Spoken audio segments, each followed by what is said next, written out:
Okay, we're recording. All right, get back to share screen.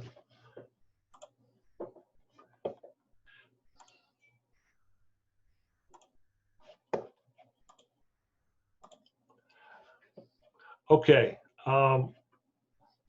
today we'll just go into a little bit, really it's going to be the focus of, as much as we can, to finish off with some of the things we talked about the other day, especially like looking at labor as extraction. But I wanted to do one correction. I think I told you the other day about the San Luis Valley. Let's touch upon land grants real quick again from the Mexican and Spanish land grants at the point of the 19th century, mid to late 19th century, and even till this day, there's still a lot of contesting and a lot of those fighting against the government for their rights that were established before and after the Treaty of Guadalupe Hidalgo. But the San Luis Valley, I think I told you that it was part of the this vigil or the Sangre de Cristo grant. Well, I have to correct that. So this is the Caneos grant.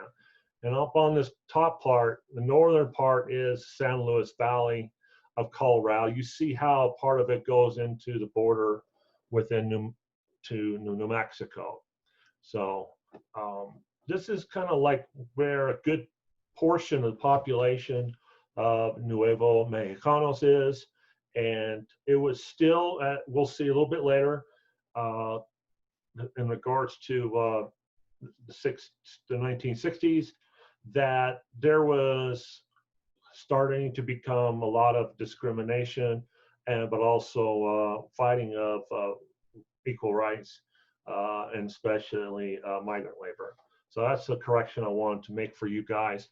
The Gadsden Purchase is really not something that we need to worry about. That 1854, that was actually the last little portion of the American Southwest on the very edge of the current Mexican and U.S. border. So that was the rest of the southern part of Arizona and New Mexico that was purchased. So really it was just continuation of just finishing out the U.S., pushing forth, pushing out without too much, the manifest destiny pretty much.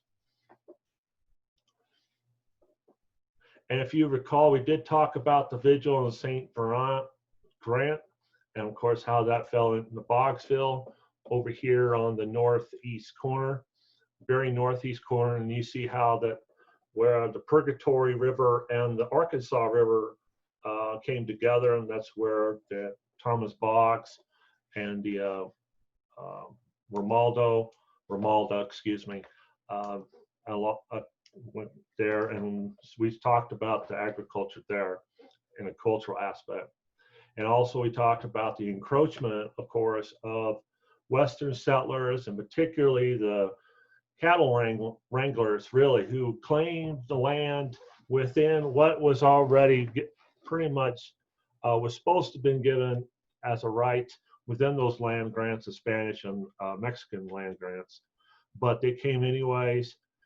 And what was the other parts that we got to consider is the reason they were able to do that, because there's so much land.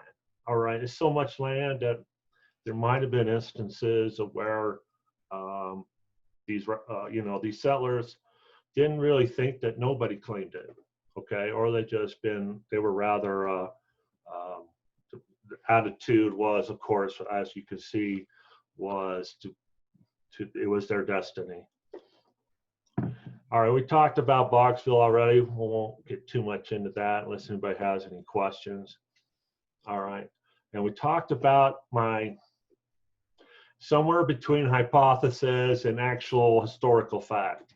All right, I want to wish with professionally that is close to historical fact, but as you see how that actual cultural area aspect of where the agriculture came from, where the agricultural practices came from, and what was not just agricultural practice, but the culture and within Nuevo Mexicanos. And I had told you guys the other day that that's more than likely.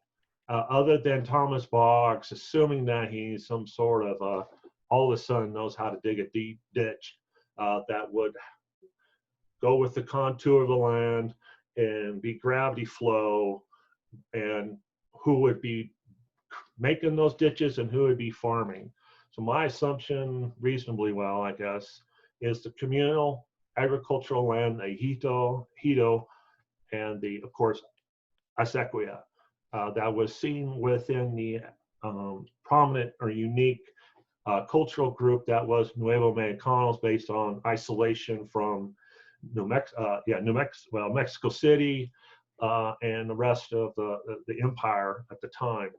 All right, so let's go ahead and go on. I did mention like a Maridomo.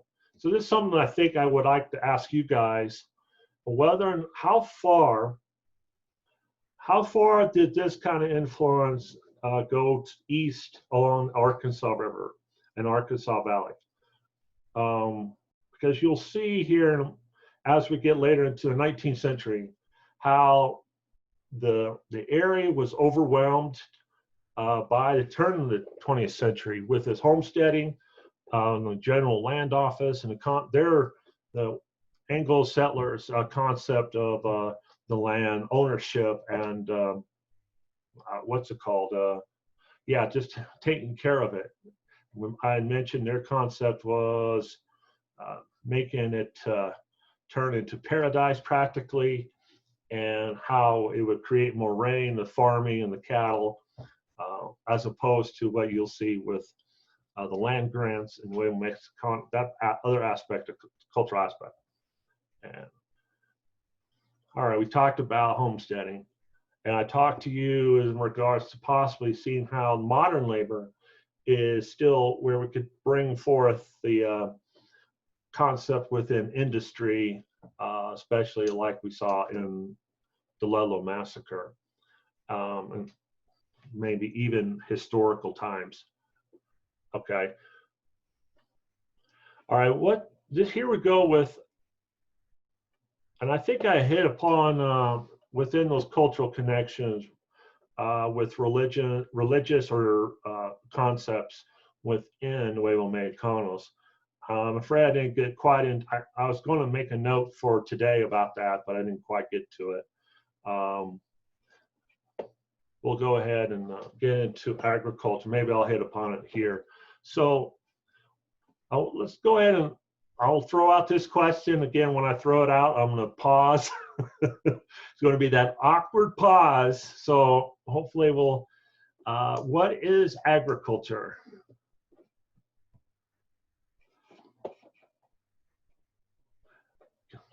It's like specifically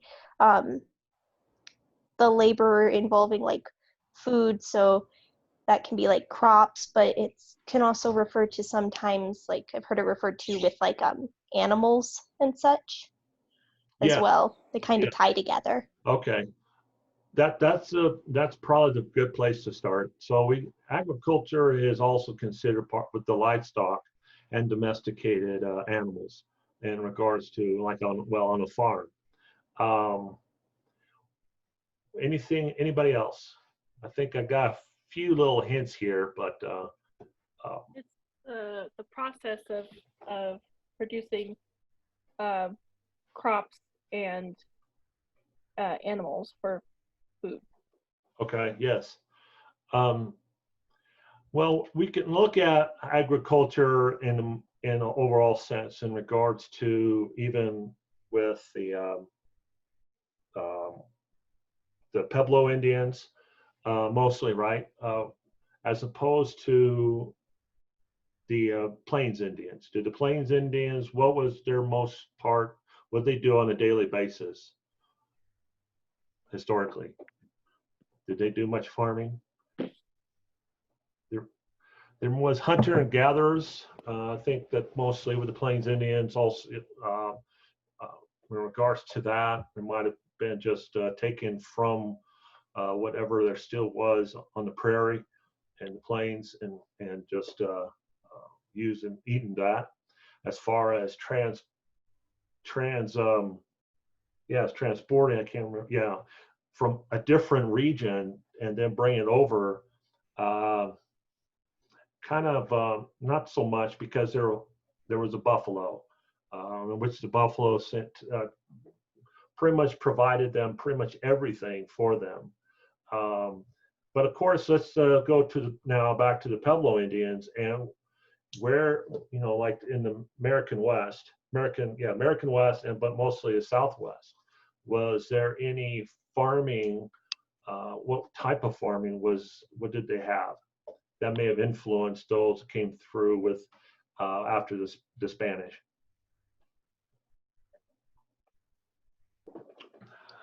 They had some form of irrigation, right? But veered off just within a very small area and a very small group of people. And but it was more subsistence than anything else, rather than what you'll see later is profit. And the crops or the seeds coming from somewhere else that really can't really grow very well unless there's a lot of water. So what is that? What you'll see with, I'm sorry, I got the book right here. Legacies of Dust is what dryland farming is. So has anybody started to read, I hope, Legacies of Dust on what is dryland farming? Isn't it just relying on the weather for water, as opposed to, say, canals and irrigation ditches? Yeah. Is this relevant to the area of the Arkansas Valley, where in relation to the Arkansas River is dryland farming? Generally speaking, the further you are from the river, the more likely you'll have dryland farming. Okay. But not always. Yes. North and south, because of the I will get into the geography here in a moment. I'm more right now, I think. Okay. I already asked you what is aridity. The explanation I give you guys was, at the time, early explorers in the early part of the 19th century, like Zebulon Pike. There were a couple others, but they came through at a particular time of the year. And what did they see? And why did they see the way the land was that they arrived, like in Colorado? Didn't they come through like on our dry seasons when it was more of a desert? Yeah, thanks. Thanks, Brooke. That was Brooke. Yeah, that's good. Okay, yeah. So really, that is because of the geography. And I want to thank this little blurb that came from Professor Kilgore, my colleague over there at CSU Pueblo, geography. He gave me this little blurb, and it really is. I can't really get into overall whole day on geography of the Arkansas Valley and the river. At the beginning of the class, I thought I better spend a day on that, but I really started getting into the connection, interrelation of agriculture and labor history. So, but suffice to say, really in general, this is Brock Kilgore, the soil on the high plains as you go towards east, Highway 50, for example, or overall, like Highway 70, you'll start to get into the plains. And then, of course, as you see from the rock, if you were to start on one of the highest, one of the 14er mountains from Colorado, the Rocky Mountains, and you start heading east, that is just slowly going downhill geographically. But you're still, by the time you get to the southeastern, south central eastern part of Colorado, it starts to flatten out, but it's still relatively high, and it's starting going to slowly downhill as you get to like Kansas and Nebraska. So the high plains, and of course the aspect of the soil is different, less thick, but better drained. but the soil along the river is different, right? Why?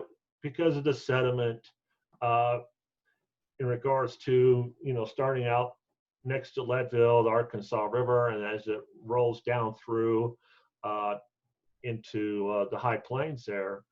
And really, it's where a lot of the good fertile soil was, right? Or is. As you saw how McCoy described it in his book, more into, like I probably criticized or described it to you all the other day when we were talking about the book, how it was more related to social or social history, and not so much the what do you call it, ecology. I very barely touched upon that. You see how the climate types also vary with elevation. Does everybody know where Avondale is? Just like 15, not even that, 10 miles east, Highway 50 from Pueblo.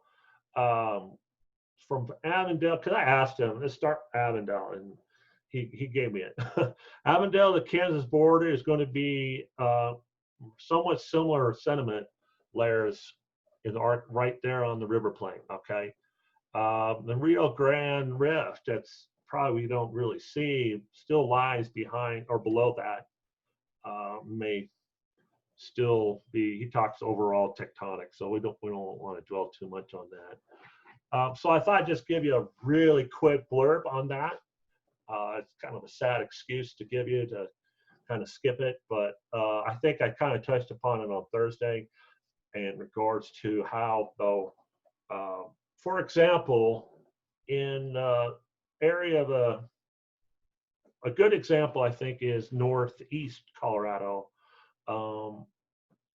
and where it's not so much a river plain, it is just the alluvial, I think you can call it, of ancient or historical waters, creeks, and rivers that have laid down over time these fertile soils, but now it's just vast plains or fields of this fertile plain, but it's not really close to like the Arkansas River.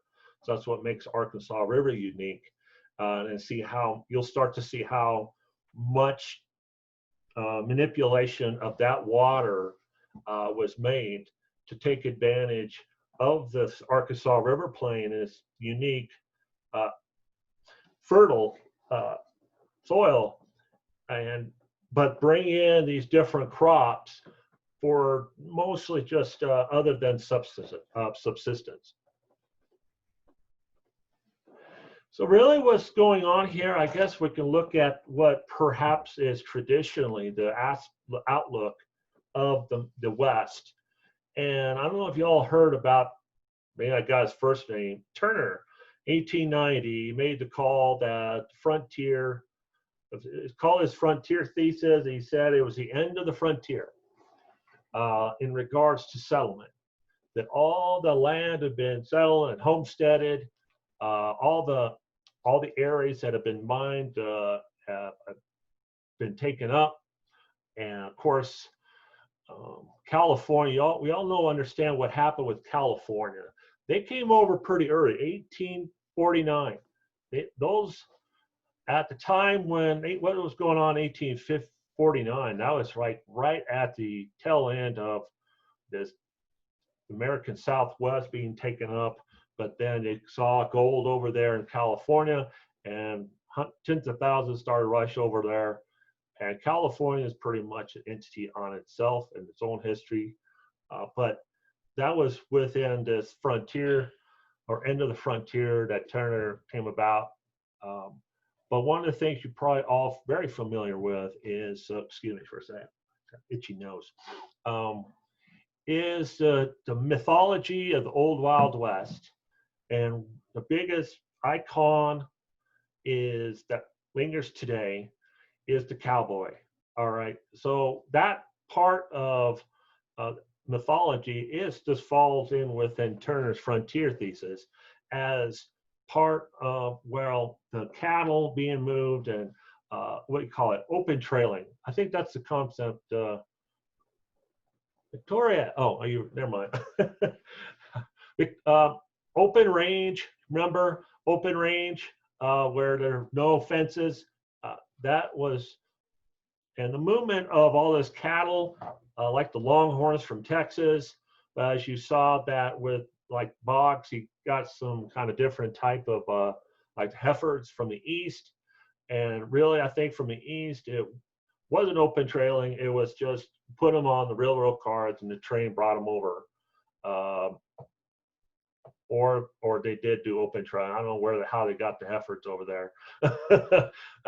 Part of it open trailing. Wherever the railroad ended, the train ended, stopped because there were no more tracks. Of course, they had to get them out and open trail them to where they wanted.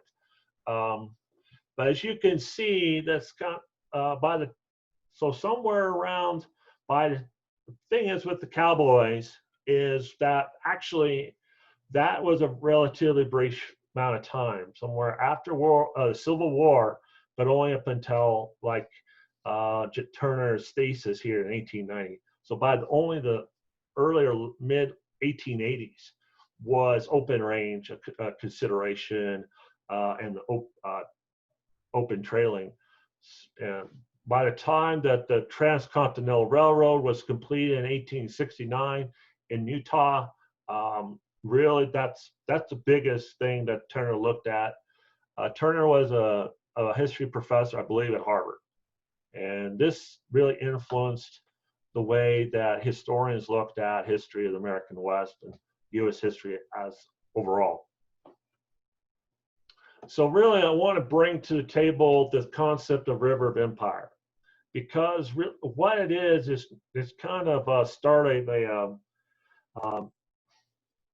countering the argument that the frontier ended, or the way that, as you saw, looking at the history of the U.S. and American West within this mythology of the cowboy and Old Wild West.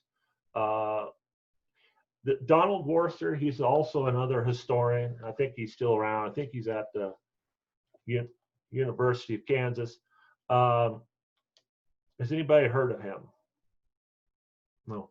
Okay, he's more considered an environmental historian, but he talked about and wrote Rivers of Empire, and he talked about how the use of water really established more of the hierarchical, patriarchal concept of still as a traditional empire, but more geared towards the diversion of water for modern agriculture, for cattle.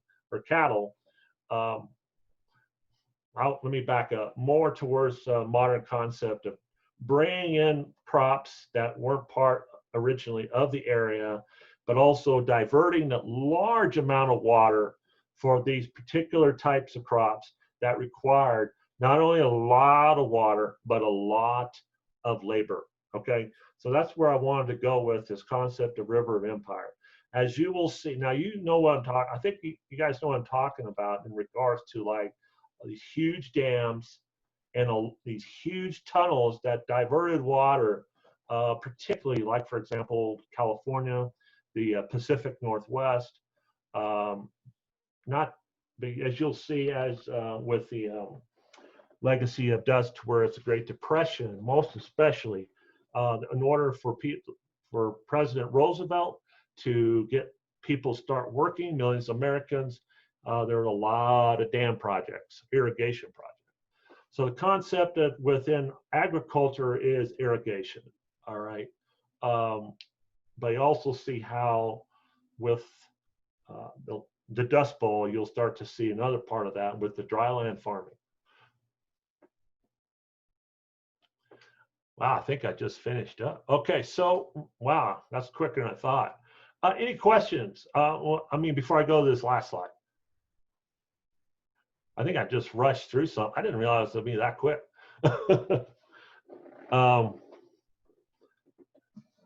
Really? Okay, so what I want, bring you guys back over here so I can, so you'll see that with the Arkansas Valley here, right, closer to the turn of the 20th century. So I probably, as you'll see here, as the water that's being diverted in the Arkansas Valley, and we'll get to that part of irrigation, more ditches. There are more canals and more ditches were dug along the Arkansas River, all the way through the valley, even into Kansas, southwestern part of it. And really the water that was dug out and diverted off was mostly also, as we've already talked about, livestock, like the cattle. That was one of the first things that came over. The part of agriculture that we see now, we'll see about with sugar beets, that was a little bit later. But at the same time, as you see in the valley, like from especially Rocky Ford east, you'll see other parts of agriculture that is grown on trees, fruit, vegetables, but there was a lot of canning also. These things kind of happened towards the turn of the 20th century, and then we'll see about how they brought in sugar beets, which I think I'll touch upon on Thursday, and then we'll move from there. So really, I think I'm jumping ahead a little bit. I want to touch upon this part of the water being diverted more closely within the presently, actually, since the Great Depression and since the 1940s. I guess since I'm here anyways, this portion is actually well within the 20th century. So where, this some of you probably be surprised, where does Denver get its water? From Pueblo, right? I think now a little bit, yes, but where mostly? Where do they mostly get it? The Arkansas River, I think. No. Well, off the Pueblo Reservoir, yeah, maybe now, but where else? Where else did they get water? It's an unusual. It's from the western slope, right? The tunnels. Yes. Okay, that's right. That's exactly. Does anybody find that a little odd? When you say the western slope, what does that mean? I mean, they're on the other side of the continental divide. Water going the other way. So really, I think that as soon as you saw just a moment ago, I talked about River of Empire. All right. What a perfect example. If you're pulling off water from the mountains that flows the opposite way, and by creating tunnels to make it flow east and then to a major metropolitan area. I think that's important to know that by the time they decided to do that, I think it was, I had Patricia Limerick wrote a book on that just a few years ago and talked about that. And it really does look as if the concept of River of Empire, because it's supposed to be, why do they build, well, let me back up. Let's talk about how the water got diverted. Really, by the time Denver came about in the, after the gold rush of Colorado, 1859, 1860s is when Denver started, building up quite a bit, and it became a major metropolitan area at that time. Now, of course, it's one of the biggest cities in the American West, but they initially dug wells. They initially diverted water just off the creek there that goes through Denver. But the water that they were using from the wells and from the river, well, they used it for sewer too. Of course, where did the sewer come from? And a lot of that sewer was dumped into the creek. A lot of that was either upstream from a lot of other people. So a lot of people were drinking water was not quite yet treated. And then just water from underneath the ground was running out as Denver grew. So yeah, that's what happened. So I think also now that they draw from Pueblo Reservoir, I think. I don't want to get to the southern diversion part 2020. Of course, I'm getting way ahead. But I put it here to kind of show you how a lot of the business leaders, a lot of the railroad and the railroad companies and city officials, I use Denver as an example, got rich. They got rich, and there was a lot of corruption in regards to, well, we'll make money building the water and the tunnels, or the tunnels and the ditches. We'll go ahead and make money off of that. We'll run the city also. We'll be the ones. Also, they also ran the railroad companies. So you see how all this was connected, and a lot of people got very powerful in this respect. And everybody else didn't quite get to get, what do you call it? At about week 9, week 10, I think. Yeah, no, week 8. We start talking about more of come upon this concept of the water and environmental racism that was seen specifically in Pueblo, contaminating the water from the steel mill that was still used for drinking, laundry, and cooking. And the area that Mexican Americans were segregated to but living next to the creek. So that was Salt Creek. We'll get into that later. Any other questions? Okay. Everything kind of clear? I hope. I think I had, hold on a second. I think I had one more.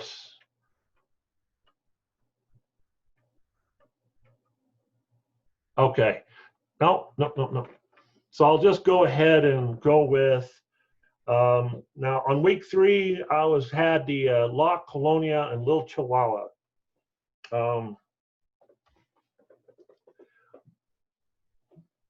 Let's go ahead and save that for Thursday, and and the sugar beets. Then we'll go into this is week 4, right? I'm starting to lose track. So I played a little bit of catch up today, and then Thursday also.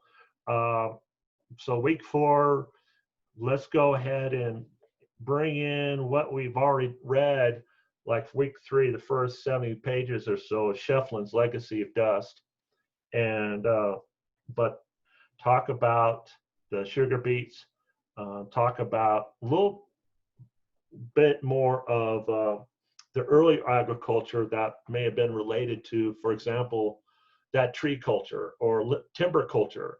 That was orchards of, I think there was fruit, but also rocky fords, watermelon, and cantaloupe. So that's what I'm going to do, play a little bit of catch up. We'll talk about the aspects of colonies upon which the sugar beet company recruited Mexican nationals, actually. Others, there were actually other groups. I think initially there were German Russians also, right to start the sugar beet industry. So La Colonia is one colony that was in Lamar. They used that term. It's other terms that were now deemed rather derogatory. Even colony, labor colony. These terms are not. These terms were used in a way that other Anglo residents, Anglo settlers used to segregate the immigrants that were recruited from Mexico at the early onset of the sugar beets. Okay, and other aspects of that. So we'll start to see how things are kind of like not on par with what this country was set upon early on, and how I think I mentioned how putting into practice that which is, what this country started as was a complete, unequivocal, and continued failure. Really, it is. But at the same time, how other people respond in such a way, as I guess I'll finish it off for today, as if you've seen currently in the last week or so. That's probably where you see that.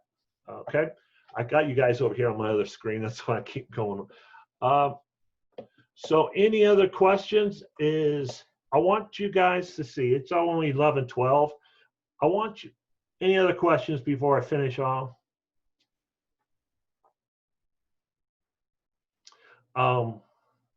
Let me think about, as we get towards the midterm, that this is only week 4. I got you guys doing the second response question by the end, on June 16th. I want you guys to look at what we discussed since the beginning. Bring everything together. I want you to definitely bring to something other than what I've talked about or put on Zotero. Get on to coloradohistoricnewspapers.org. Start doing that. Use keywords.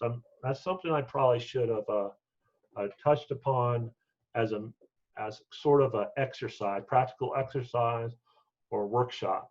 It's important to not just go in there and, well, I don't want to, don't put in very broad terms. So when you go into coloradohistoricnewspapers.org, don't just punch in, I don't know, something like history of Arkansas Valley. Don't do that. Punch in Vigil or Boggsville or Vigil and St. Moran Grant.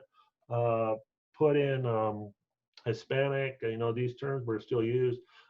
Mexican was used mostly. So these terms kind of, look at how those terms were used. Okay.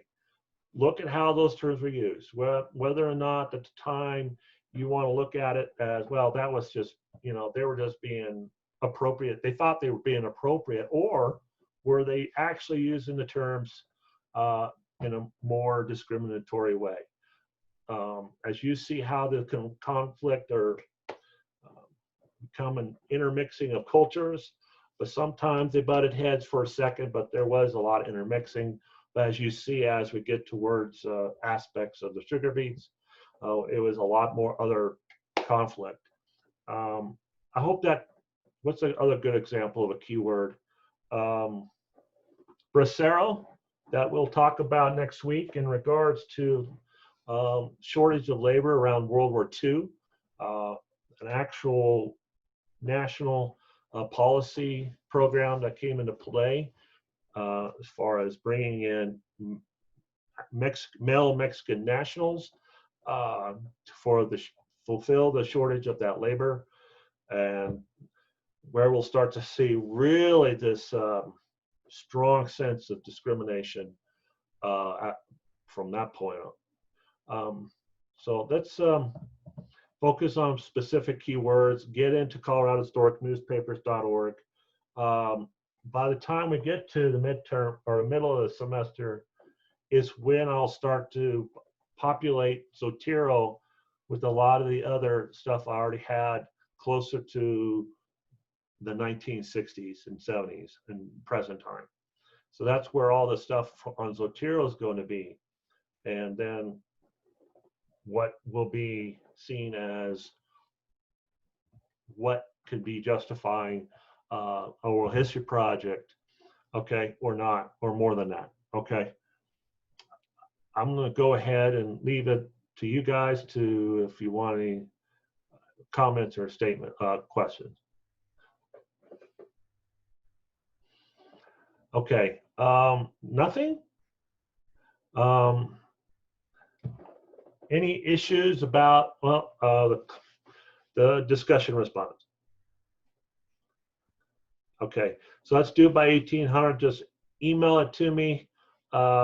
if you want between now and that time for me to look at a draft or look at for some initial comments before that, I'll be more than happy to do so. Just let me know that that's what you want to do on the email. Say, well, can you look at this before I, before I turn it in by 6 o'clock. All right. It's been fun. I hope that this class is coming along, and what I give you guys over the Zoom is helping out. And then whatever I have addressed within the Blackboard coalesces. Okay, so I'll stand by. I guess this is a rather short class. And I'll see you Thursday. Have a good day. Bye. Oh, Yeah. yeah.